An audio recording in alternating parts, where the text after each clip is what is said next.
कुछ समय पहले की बात है। करमपुर नाम के गांव में धर्मपाल नाम का गरीब किसान अपनी माँ के साथ रहता था। गांव में उसकी छोटी सी जमीन थी। वो खूब मेहनत करके खेती करके गुजारा करता था। एक बार धर्मपाल की माँ की तबीयत अचानक बहुत खराब हो गई। उनके इलाज के लिए उन्हें अस्पताल ले जाने की जरूरत थी, लेकिन धर्मपाल के पास इतने पैसे नहीं थे। अगले दिन वो खेत में काम करते करते सोचता रहा कि अब आखिर कहाँ से आएंगे पैसे। सोचते सोचते वो एक पेड़ के नीचे जाकर बैठ गया। उस पेड़ के ऊपर किसी औरत के हंसने की आवाज आई। धर्मपाल ने डर कर ऊपर देखा। पेड़ पर लाल साड़ी में एक चुड़ैल बैठी हुई दिखी। उसकी भयानक शक्ल, नुकीले दांत और बड़ी बड़ी लाल आंखें देखकर धर्मपाल बहुत डर गया। कौन हो तुम? मैं माया हूँ। तुम पैसों के लिए परेशान हो ना? हाँ, पर तुम्हें कैसे? तुम जाकर बड़ी हवेली के राजन सेठ से पैसे क्यों नहीं मांगते? यदि उसने तुम्हारी मदद नहीं की तो मैं उसे देख लूंगी। पर तुम्हें कैसे? इतने में जोर की हवा चलती है और चुड़ैल अचानक गायब हो जाती है। राजन सेठ गांव का जाना माना अमीर जमींदार था। गांव में वो एक आलीशान हवेली में रहता था। धर्मपाल उस हवेली के बाहर पहुंच गया। उसने बाहर खड़े नौकर से पूछा, क्या सेठ राजन घर पर है? हाँ, सेठ अंदर हैं। तुम्हें उनसे क्या काम है? भाई, मुझे उनसे कुछ पैसे उधार लेने थे, बहुत जरूरत है। ठीक है, तुम अंदर जा सकते हो। वो अंदर गया और सेठ के सामने जाकर हाथ जोड़कर खड़ा हो गया। कौन हो तुम और यहाँ किस काम से आए हो? सेठ, मेरी माँ की तबीयत बहुत खराब है। उन्हें जल्द से जल्द शहर के अस्पताल ले जाना होगा। इलाज के लिए बड़ी रकम की जरूरत पड़ेगी। मैं पास के खेत में किसान हूँ। यदि आप मुझे कुछ पैसे उधार दे सकें तो बड़ी कृपा होगी। मैं धीरे धीरे करके आपके सारे पैसे लौटा दूंगा। ठीक है, कितने पैसे चाहिए बोलो? सब मिलाकर 20,000 रुपए लगेंगे साहब। मैं तुम्हें 20,000 रुपए उधार दूंगा, पर तुम्हें वो 3 महीने के अंदर लौटाने होंगे। मुझे मंजूर है सेठ। और धर्मपाल सेठ से पैसे उधार लेकर वहाँ से चला गया। उसे एक तरफ इतने पैसे लौटाने का डर सताने लगा, दूसरी ओर माँ की बिगड़ती हालत की चिंता। इतने में धर्मपाल उसी पेड़ के पास से गुजरता है। अचानक जोर से हवा चलती है और पेड़ से माया की आवाज आती है, जाओ जल्दी से अपनी माँ को अस्पताल ले जाओ, इससे पहले देर हो जाए। धर्मपाल घबराता है और दौड़ते हुए अपने घर पहुँचता है। माँ खाट पर लेटे हुए जोर जोर से खांस रही थी। माँ की नाजुक हालत को देखकर वो उन्हें कुछ नहीं बताता। माँ, हम आज अस्पताल चलेंगे। इलाज के बाद तुम बिल्कुल स्वस्थ हो जाओगी। धर्मपाल माँ को अस्पताल लेकर गया। वहाँ उनका इलाज करवाया। कुछ दिन में धर्मपाल की माँ स्वस्थ हो गई और दोनों वापस गांव लौट आए। अब धर्मपाल खेत में और मेहनत करने लगा ताकि उधार चुका सके, पर बदकिस्मती से उसकी सारी फसल खराब हो गई। अब सेठ के पास जाकर माफी मांगने और पैसे चुकाने के लिए थोड़ा और वक्त मांगने के सिवा कोई उपाय नहीं है। वो अगले दिन हवेली जाकर सेठ से मिला। तुम जब पैसे नहीं लौटा सकते थे तो हमसे क्यों मांगे? सेठ, मैं आपके पैसे लौटा दूंगा, पर मुझे थोड़ा और वक्त दे दीजिए। क्रूर सेठ को दया नहीं आई। यदि तुम अगली माह तक आधा पैसा और एक बोरी फसल नहीं दे सके तो मैं तुम्हारी जमीन हड़प लूंगा। सेठ, मुझ पर रहम कीजिए। मैं इतनी जल्दी इतने पैसे कैसे ला पाऊंगा? वो सब मैं कुछ नहीं जानता। कहीं से भी पैसों का इंतजाम करो, वरना अपनी जमीन हमें सौंपने के लिए तैयार हो जाओ। धर्मपाल दुखी होकर वहाँ से निकल गया।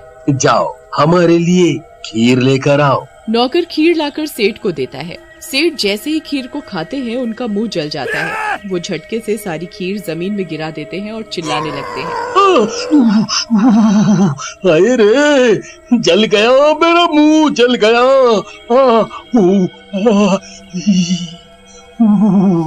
ये देखकर नौकर आश्चर्य में पड़ जाता है और सोचता है, मैंने तो जब खीर लाई तो इतनी गर्म नहीं थी, ये कैसे हो गया? मूर्ख, तेरा इतना दुस्साहस।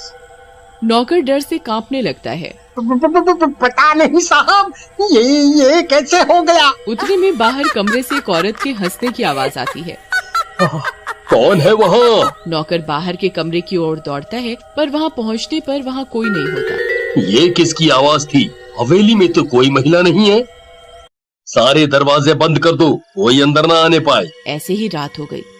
रात को सेठ सोने की तैयारी करने लगे। उन्हें प्यास लगी तो वो घड़े से पानी निकालकर पीने लगे, पर पानी पीते ही उनका मुंह जल जाता है। वो पानी का गिलास झटक देते हैं और चिल्लाते हैं, मैं जल गया, मैं जल गया। कमरे के दरवाजे के बाहर से फिर से औरत के हंसने की डरावनी आवाज आती है। कौन है वहाँ पर? इतने में पायल की आवाज आती है, जैसे कोई कमरे से दूर बाहर की ओर भाग रहा हो। सेठ नौकर को आवाज लगाता है। नौकर भागते हुए आता है और दरवाजा खटखटाता है। सेठ, आप ठीक तो हैं? सेठ दरवाजा खोलकर डरते हुए इधर उधर देखता है। नौकर के अलावा कोई उसे दिखाई नहीं देता। तुमने किसी औरत को यहाँ से जाते देखा? नहीं तो सेठ, यहाँ तो कोई औरत नहीं है। शायद आपने कोई बुरा सपना देखा होगा। नहीं, हमें किसी के हंसने की आवाज आई, जैसे दिन में आई थी। तुम जाकर बाहर देखाओ। नौकर बाहर देखने चला जाता है। सेठ आकर अपने कमरे की खिड़की से देखता है।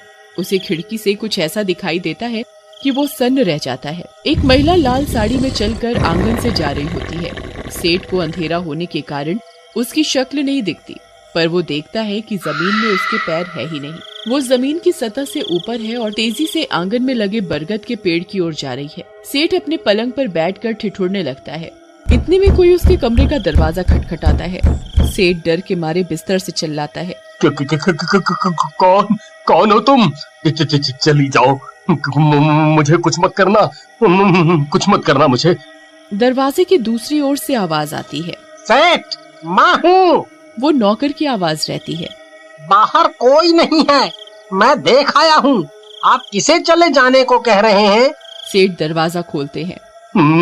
मैंने किसी औरत को आंगन से जाते देखा। सेठ, मैंने तो अभी सब जगह देखा, कहीं कोई भी नहीं है। आपको भ्रम हुआ होगा, आप सो जाइए। 1 महीने बाद धर्मपाल का पैसे लौटाने का वक्त आ जाता है। जाओ, खेत में जाकर उसे बुला कर ले आओ।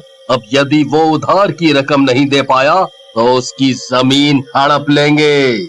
नौकर धर्मपाल के खेत जाता है, पर वो जाकर देखता है तो वहाँ वो है ही नहीं। जरूर ये धर्मपाल पैसे चुकाने के डर से दुबक के घर पे बैठा होगा। मैं उसके घर जाकर देखता हूँ।